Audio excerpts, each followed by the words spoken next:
الخير. مطلقة بالسحر. حلمت أني وأخي نصلح لوحة التي تعلق على الحائط، كانت من خشب ومكتوب فيها كمال، كلمة كمال، وأرجعنا المسامير الإطار الخارجي في مكانها على اللوحة وأصلحناها. مطلقة بسحر.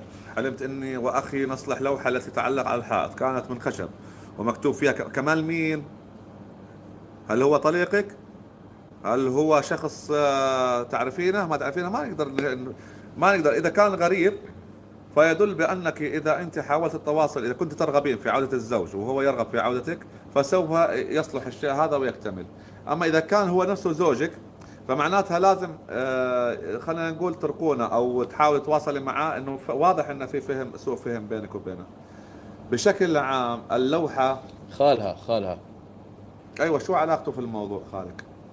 حاولي هذا الحلم يا اختي ما ينفع في الحلقات هاي، لازم تفاصيل دقيقة نعرفها حتى نوصل للمرحلة. لانه انت مطلقة وشايفة حلم بخالك، معناته انا بدي استبعد الطلاق تماما وانظر على صلة الرحم مع خالك. حاولي اصلحيها، وازنيها الامور بينك وبينه، وشوفوا اذا كان في عنده مشكلة اجتماعية او عائلية حاولوا ساعدوه في حلها اذا كنتم اصدقاء العائلة مع الخال. اما اذا كان في خلافات بينك وبين الخال فالحلم يدل بان هناك مجال للاصلاح وتغيير الاوضاع. الحلم لا يظهر فيه موضوع زواجك يا اختي.